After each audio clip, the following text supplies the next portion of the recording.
20장 말씀입니다. 함께 읽으신 것처럼 1절이 이렇게 시작이 됩니다. 또 내가 봄에 천사가 무저갱의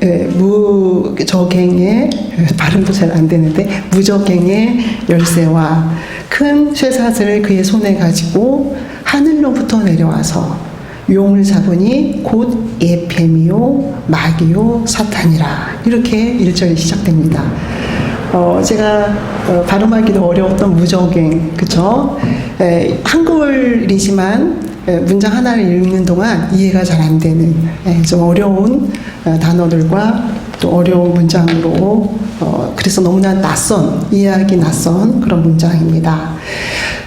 이러한 문장으로 이제 또 하나의 심판에 대한 예언이 시작됩니다. 그래서 무저갱이라는 단어를 국어사전에 찾아보니까 이렇게 되어 있어요. 악마가 벌을 받아 한번 떨어지게 되면 영원히 나오지 못한다는 및 닿는 데가 없는, 그러니까 블랙홀처럼 깊이 떨어지는데 끝까지 계속 떨어지는, 밑이 안 보이는 그러한 설명으로 되어 있고, 또 이 무저갱에 대한 신학사전이나 주석서를 봐도 동일하게 설명이 되어 있습니다. 그래서 아마도 국어사전이 그렇게 신학사전을 보고 참조해서 설명한 단어로 볼 수 있을 것 같습니다.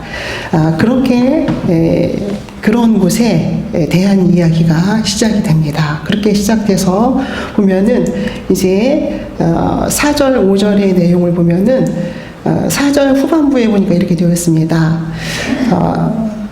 손에 그의 표를 받지 아니한 자들이 살아서 그리스도와 더불어 1000년 동안 왕노릇하니 이는 첫째의 부활이라. 이렇게 되어 있습니다. 여기에 1000년 동안이라는 단어가 등장합니다. 그래서 여러분들이 많이 들어본 1000년 왕국이 이 문장에서, 이 성경 구절에서 출발했다고 볼 수 있습니다. 우리가 너무나도 많이 들은 1000년 왕국에 대한 내용을 굉장히 많은 자료가 있지만 간단하게 우리에게 필요한 만큼만 설명해 드린다면 1000년 왕국이라는 것은 말하는 것처럼 1000년이라는 숫자가 들어간 거잖아요. 그래서 1000년 왕국에 대해서 전 천년설과 후 천년설, 그리고 무 천년설이 있어요. 그런데 그렇다면 전 천년설은 무엇인가? 1000년 왕국을 기준으로 해서 설명을 해드리면, 전 천년설은 이제 1000년 왕국이 오기 전에, 도래하기 전에 예수님이 먼저 부활하신, 그래서 부활하신 후에 1000년 왕국이 시작되는, 그래서 그 전자가 1000년 왕국 전에 예수님이 부활한, 그래서 부활하신 예수님이 1000년 왕국을 다스리는, 부활하신 예수님과 지금 언급한 사람들이, 그리고 후 천년설은 이 1000년 왕국 후에 예수님이 도래하는, 그리고 무 천년설은 실제로 1000년 왕국이라고, 1000년 왕국이 우리의 그런 삶의 현장에 오는 것에 대한 것을 없다고 주장하는, 그것을 무천년설이라고 얘기할 수 있습니다. 또 더 많은 용어들이 있어요. 그렇지만 우리가 이만큼만 알아도 될 것처럼 1000년 왕국에 대한 전 천년설과 후 천년설, 무 천년설이 있습니다. 그렇다면 우리는 궁금해집니다. 그렇다면 이 1000년 왕국에 대한 이런 전 천년설, 후 천년설, 무 천년설에 대한 내용이 성경에 있는가? 요한계시록에 나와 있는가? 그렇지는 않습니다. 성경에는 전 천년설이라는, 천년 왕국이라는, 그리고 후 천년설, 무 천년설에 대한 설명이 없습니다. 그런데 이 구절을 근거로 해서 너무나도 많은 자료들이 등장을 하는 거죠. 그렇다면 이 자료들은 어떻게 우리가 설명을 할 수 있을까? 어떻게, 왜 이런 많은 이야기들이 되어졌는가라고 물었을 때, 초대교회의 그러한 신앙을 위한, 그리고 초대교회의 많은 사람들이 예수 그리스도를 신앙하면서 겪게 되는 너무나도 많은 고난과 어려움 속에서 이러한 물론 이제 그 고난을 그 거울로 삼아서 기독교 역사 속에서 언급되어졌던 이야기들이에요. 그렇게 고난의 신앙 생활을 하는 사람들에게 어떤 도전이 되어주고 위로가 되고 힘이 되도록 하기 위한 이 요한계시록 20장을 근거로 한 전천년설과 후천년설 그리고 무천년설이 이야기된 거죠. 그래서 여러분이 우리가 설교 시간이나 아니면 성경 공부 시간을 통해서 김 목사님에게 많이 들었던 사도 요한의 직계 그 제자인 폴리캅의 제자, 또 폴리캅의 제자인 그 이레네우스 같은 사람은 전천년설을 주장했어요. 그리고 또 다른 많은 학자들도 후천년설을 주장하고, 그런데 이런 많은 이야기들이 그 목적은 이 요한계시록 20장을 근거로 해서 아까 말씀드린 것처럼 신앙의 그런 길에서, 신앙의 그 도상에서 어려움을 경험하고 고난을 당하는 사람들에게 힘이 되고, 그리고 또 도전이 되고 또 위로가 되도록 하기 위한 목적이었던 거죠. 그런데 그렇기 때문에 이 전천년설, 후천년설 또 천년왕국에 대한 내용은 기독교 역사 속에서 만들어졌고 그리고 거기에서 재해석됐다고 생각하면 됩니다. 성경에는 기록되지 않는다는 거죠. 이런 내용들이 물론 이제 성경에 근거한 내용들로 우리는 생각해 볼 수가 있습니다. 그렇다면은 이 천년왕국에 대한, 그리고 천년왕국이라고 굳이 이야기를 하지 않더라도 천년 동안 그리스도와 왕노릇을 한다는 지금 성경에 나와 있는 우리 20장 5절에 4절에 명확하게 나와 있는 이 내용을 우리는 어떻게 이해해야 하는가, 또 이 요한의 계시록이, 이 계시가 우리에게 어떤 이야기를 들려줄 수 있을까 함께 묵상하고자 합니다. 사실 천년왕국에 천년 동안의 왕노릇을 한다는 그 은혜를 누리는 대상들이 있습니다. 그 은혜를 누릴 수 있는 그런 믿음의 조건을 충족한 사람들에 대한 언급이 이 앞부분에 나오고 있습니다. 그 내용을 보니까 4절에 보면, 중간 부분에 보면, 또 짐승과 그의 우상에게 경배하지 아니하고 그들의 이마와 손에 그의 표를 받지 않는 자들이 살아서 그리고 그리스도와 더불어 천년 동안 왕노릇 하리라, 이렇게 되어 있습니다. 이 내용은 우리가 지난주 설교 시간에 함께 묵상했던 내용이에요. 그러니까 종교적으로 신앙을 지킨 하나님의 사람들, 그리고 우리의 삶의 현장에서 살아가면서 경제의 큰 구조 속에서 우리는 하나님이 주신 그런 경제관과 하나님이 원하는 그런 경제의 원리에 따라 살아가는 사람들, 그렇죠? 죄를 짓지 않는 그런 사람들에게, 그런 사람들에 대한 설명을 두 짐승을 예를 들어서 설명을 했습니다. 그리고 함께 묵상했죠. 은혜를 함께 나눴습니다. 그런 것처럼 그 조건들을 충족시킨 믿음의 사람들에게 주어지는 천년 동안 왕노릇 한다는 은혜예요. 그렇습니다. 그럼 천년 동안 왕노릇 한다는 그 은혜와 또 6절에 보니까 좀 어렵죠, 여러분? 그렇지만 이렇게 천천히 또 잘 설명하는 설명 들어보셨습니까? 처음 듣죠? 네, 처음 들을 거예요. 그러니까 여러분들 저를 잘 따라오시기 바랍니다. 그래서 보면은 6절의 내용에 이렇게 되어 있습니다. 이 첫째 부활에 참여하는 자들은 복이 있고 거룩하도다. 둘째 사망이 그들을 다스리는 권세가 없고, 이렇게 되어 있어요.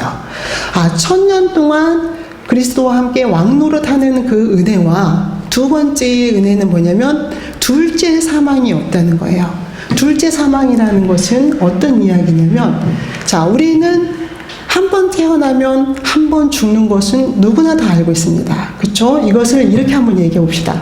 우리가 한 번 태어나서 한 번 죽는 것을 생물학적인 죽음이라고 이야기해 봅시다. 우리 육신이 세상을 떠나는 거죠. 더 이상 숨쉬지 않고 활동할 수 없는 죽음. 그 죽음인데, 하나님을 믿는 하나님의 자녀들, 지금 아까 말씀한 두 짐승에게 굴복하지 않는 하나님의 자녀들에게 주어지는 또 하나의 은혜는 둘째 사망이 없다는 거예요. 그것은 뭐냐면, 첫째 사망은 이런 생물학적인 죽음이지만 생물학적인 죽음 이후에 우리의 영적인 죽음을 경험하지 않는다는 거예요. 우린 영적으로 여전히 살아있다는 거예요. 그런데 아까 말씀드린 두 짐승에게 굴복한 사람들은 생물학적인 죽음도 경험하고 그리고 영적인 죽음 또한 경험한다는 거죠. 그게 둘째 사망이에요. 그런데 우리는 첫 번째 사망, 첫 번째 죽음은 경험하지만 둘째 사망으로는 자유롭다는 거죠. 경험하지 않는다는 거예요. 그렇게 오늘 성경이 이야기하고 있습니다. 그래서 우리가 그런 얘기도 하잖아요. 한 번 산 사람은 두 번 죽고 그것은 그리스도로 인해서 다시 태어나는 중생을 경험하지 못한 사람은 두 번 죽고 중생을 경험한 두 번 태어난 사람은 한 번 죽고 이런 얘기도 하잖아요. 그런 얘기 들어보셨는지 저는 그때 이게 유레카였어요. 고등학교 때 들었는데 그런 것처럼 이렇게 놀라운 비밀이 숨겨져 있고 이런 놀라운 비밀의 담지자예요. 우리들은 그러한 존귀한 존재라는 거죠. 그래서 오늘 이 말씀이 요한계시록 20장 말씀이 오늘을 사는 우리에게 그렇다면은 어떤 의미여야 하고 또 오늘을 신앙생활을 하는 우리에게 어떤 놀라운 위로와 또 도전이 될 수 있을까를 묵상을 해보려고 합니다. 오늘 여기서 말씀하시는 그 말씀은 그리스도와 함께 1000년 동안 왕노릇 한다는 거예요. 그런데 지금 설명해 드린 것처럼 그 왕노릇 할 수 있는 주어진 그 은혜는 그냥 아무에게나 주어지는 게 아니라 하나님의 사람에게 특별하게 주어진 그런 은혜라는 것을 우리는 알 수 있었습니다. 흔들림 없이 하나님만을 바라보며 그렇게 신앙의 순례자의 길을 걸어온 우리에게 주는 놀라운 선물이 있는 거죠. 그렇다면은 우리는 이러한 하나님의 주신 놀라운 이러한 축복을 어떻게 생각할 수 있을까? 물론 요한계시록 20장의 내용은 굉장히 복잡하게 설명할 수 있습니다. 그렇지만 저는 오늘 우리에게 어떤 의미가 될 수 있을까를 이렇게 한번 설명해 보고 싶어요. 이 놀라운 1000년 동안 왕노릇한다는 이 놀라운 은혜를 선취해 보자는 거예요. 선취라는 말은 이 놀라운 축복을 미리 받는다는 거예요. 그런데 이 선취라는 단어는 사실 신학적인 용어입니다. 하나님의 놀라운 구원이 아직 이르러지지 않았을 때에 그러나 너무나 그 구원을 소망할 때 또 어떤 경우 고난을 당하는데 너무 고통스러워서 하나님 앞에 탄원하는데 그 탄원하는 과정 속에서 아직 일이 해결되지 되거나 특별한 다른 상황이 보이지 않지만 하나님이 이미 축복해 주시고 구원해 주실 것을 미리 담겨서 마음으로 고백하는 그 신앙을 선취라고 얘기합니다. 언젠가 한번 설명해 드린 것 같은데 이 1000년 동안 왕노릇 한다는 놀라운 은혜를 우리의 삶 속에서 미리 선취해서 그 축복을 우리가 경험해 보고 또 경험하면서 살아갈 수 있는 그러한 신앙의 삶을 함께 묵상을 해보려고 합니다. 그러면 한번 묻고 싶어요. 1000년 동안 왕노릇 한다는 것을 지금 이 땅에서 이 시간에 이 상황 속에서 우리가 왕노릇하는 왕으로 살아간다는 삶은 무엇을 의미할까요? 여러분들이 왕이라는 거예요. 그럼 여러분들은 어떤 왕으로 살고 싶으세요? 그리고 여러분들에게 어떤 하나님의 나라를 통치하는 통치권이 주어졌다면 어떤 통치의 이념으로 여러분들의 하나님 주신 나라를 통치하고 싶으십니까? 아마 여러분들이 왕에 대한 특별한 이상형들이 있을 거예요. 그리고 내가 또 왕이라면 내가 통치하는 나라는 어떻게 통치해 가고 싶다 이런 생각들이 있을 것입니다. 그런데 제가 이제 좀 오래됐지만 5월 달에 우리 희망교회에 시편 2편을 묵상하면서 왕에 대한 시편 2편의 말씀이 이렇게 되어 있습니다. 내가 나의 왕을 시온에 세웠도다. 너는 내 아들이라. 오늘 내가 너를 낳았도다. 이렇게 이 부분이 있는 시편 2편을 묵상할 때 우리 성도 중에 한 분이 저에게 글을 보내왔어요. 그 글을 읽어드리면 이렇게 얘기했습니다. 목사님, 새벽 예배 말씀이 짧지만 제게는 강하게 다가옵니다. 시편을 이해하면서 읽을 수 있게 된 것 같아요. 1편은 개인에게, 2편은 믿는 자에게 하시는 말씀이라는 거와 그리고 내가 나의 왕을 시온에 세웠도다. 너는 내 아들이라. 오늘 내가 너를 낳았도다의 의미가 크게 다가옵니다.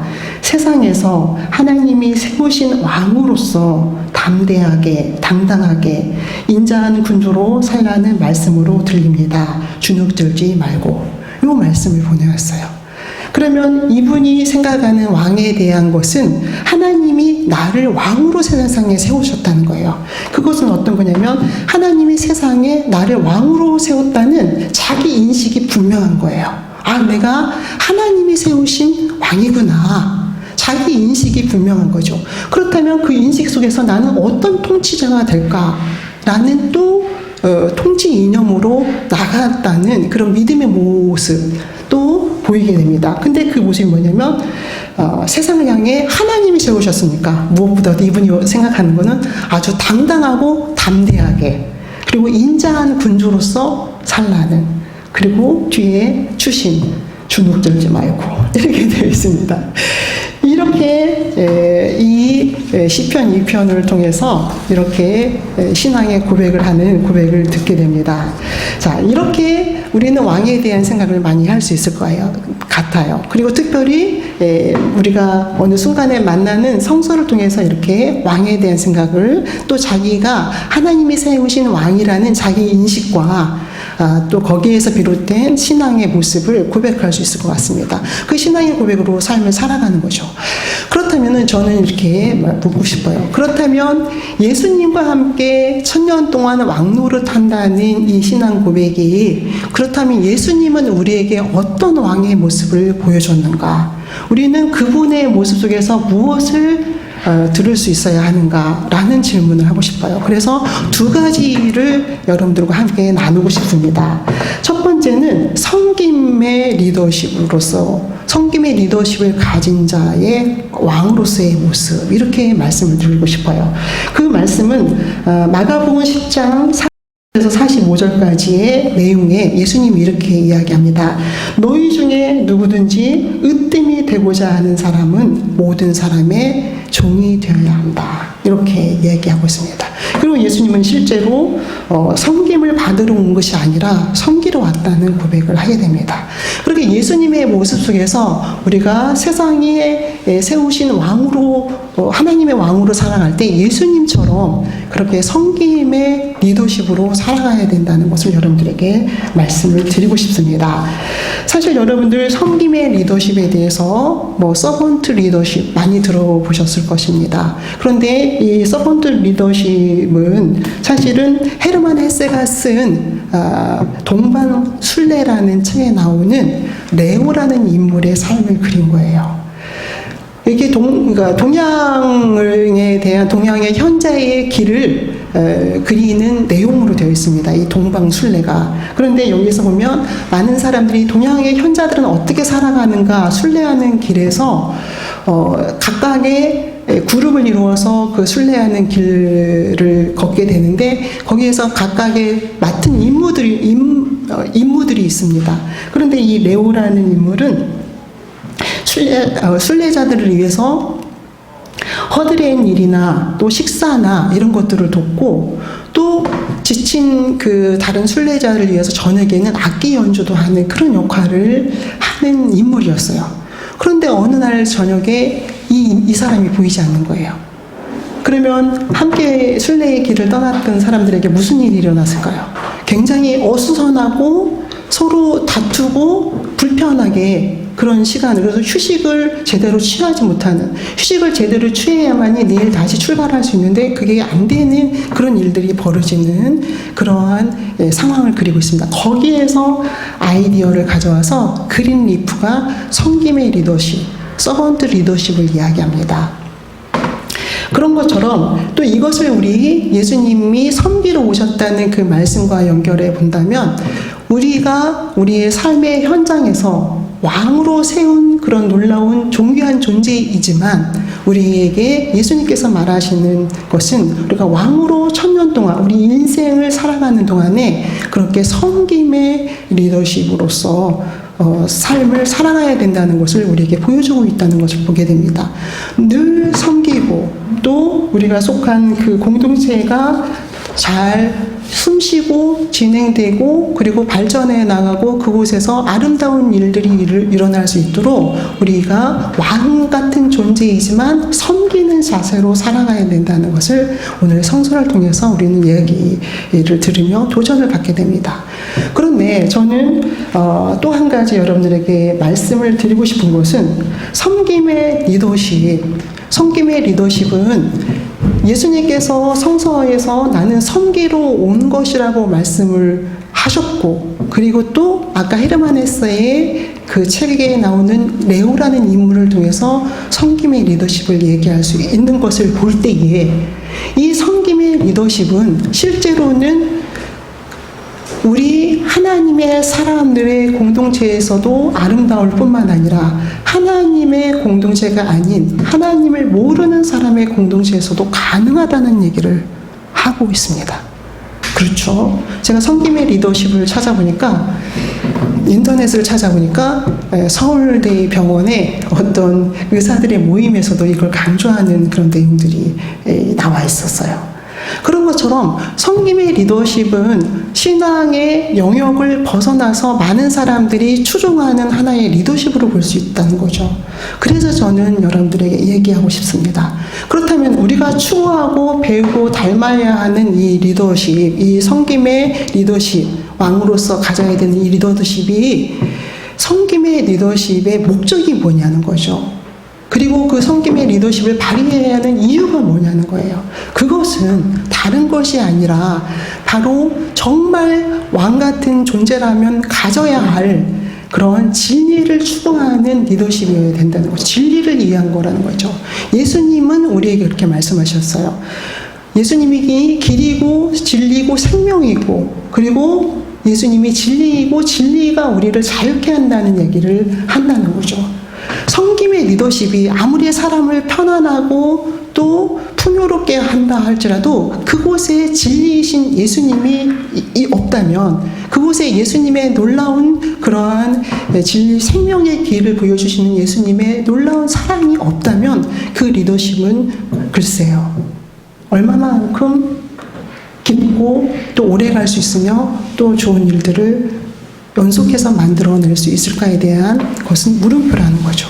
그러므로 우리가 하나님의 왕 같은 사람으로서, 하나님이 세우신 이 땅에 세우는 왕으로서 살아가는 그런 왕 같은 존재로서 우리가 어떤 통치 이념을 가져야 하는가의 측면에서, 그 질문의 측면에서 우리가 섬김의 리더십을 가져야 하지만, 분명한 것은 이 섬김의 리더십의 목적은 정말 예수 그리스도를 위한 것이어야 된다는, 예수 그리스도가 진리라는 것을 보여줄 수 있는, 또 선언할 수 있는 그러한 생각을 갖고 있어야 된다는 것을 오늘 성서가 이야기합니다. 그렇습니다. 진리는 어쩌면 진리라는 것은, 그러니까 어쩌면 그 섬김의 리더십이라는 것은 우리에게 편안함을 줄 수는 있어요. 우리 마음을 따뜻하게는 할 수 있지만, 그러나 진리와는 거리가 멀 수도 있다는 거죠. 저는 독일 생활할 때 그림 하나를 선물 받은 적이 있습니다. 그림을 제가 좋아하는데, 그림 중에 하나가 어떤 그림이었냐면 등대를 그린 그림이었어요. 등대를 그린 그림이었고, 그 그림이 너무 좋아서 제가 이제 귀국할 때는 액자를 갖고 올 수는 없으니까 그림만 이렇게 돌을 뭉쳐서 갖고 온 그림이 아직도 있습니다. 물론 지금 어디쯤에 있는지 찾아봐야 되지만 그게 저한테는 굉장한 큰 임팩트를 주는 그림이었어요. 왜냐하면 인사이트를 주는 그림이었습니다. 왜냐하면 등대라는 그 그림은 무엇을 의미합니까? 표류하는 배들이, 어두운 밤에 표류하는 배들이 그 표류로부터 벗어날 수 있는 유일한 희망이 등대잖아요. 그리고 또 많은 난파선들이 다시 추스리고 희망을 가지고 그 항해를 할 수 있는 유일한 그 희망이 등대라는 거죠. 그런 등대에 대한 그림을 보면서 나는 그런 사람이 되고 싶다. 그런데 그런 등대와 같은 사람이 되고 싶은데 세상의 이성적이고 과학적인 논리와 과학으로가 아닌 예수 그리스도로 말미암은 예수 그리스도가 주신 그 진리로 말미암아서 등대가 되고 싶다는 그런 간절한 소망을 가진 적이 있습니다. 재검토한 거죠. 물론 지금도 그 소망이 간절하다는 거죠. 내가 세상의 왕으로 하나님이 세우셨다면 내가 유일하게 그 세상의 왕으로서 하고 싶은 일은 바로 예수 그리스도를 진리로 전하고 싶다는 거죠. 그리고 바로 또 우리는 성서를 통해서 1000년 동안 왕으로 세우셨는데 그 왕의 역할을 우리는 어떤 역할로 우리에게 주신 많은 사랑하는 하나님의 백성들을 보호하고 돌보아야 하는가에 대한 질문은 우리는 섬김의 리더십을 넘어서서 그는 시작에 불과하다는 거죠. 정말 우리가 추구하고 원하고 또 하나님께서 원하는 것은 예수 그리스도가 진리라는 것, 그분이 우리의 길이고 진리고 생명이라는 것을 전할 수 있어야 된다는 거죠. 그 통치 이념을 전하는 그런 왕의 존재로 살아야 한다는 것을 우리는 성서를 통해서 듣게 됩니다. 사랑하는 성도 여러분, 여러분들은 마가복음 1장에 마가복음 바로 1장에 예수님께서 하시는 말씀을 들은 경험이 있을 것입니다. 그것은 뭐냐면 내가 세상에 온 목적은 전도하러 왔다고 해요. 그건 어떤 걸 의미할까요? 지금까지 말씀드렸던 도를 전한다는 그런 의미겠죠. 그것은 무엇입니까? 예수님이 길이고 진리고 생명이고 그분으로 인한 구원의 삶, 그분의 사랑, 십자가의 사랑을 아는 삶, 그것을 이야기하는 것을 우리는 알아야 합니다. 그렇기 때문에 그러한 놀라운 예수님의 그러한 진리이신 그 진리를 전할 수 있는 그것으로 여러분들에게 맡겨주신 왕으로서의 그 놀라운 은혜를 누릴 수 있는 여러분들이 되시기를 축원합니다. 기도하시겠습니다. 말씀을 생각하면서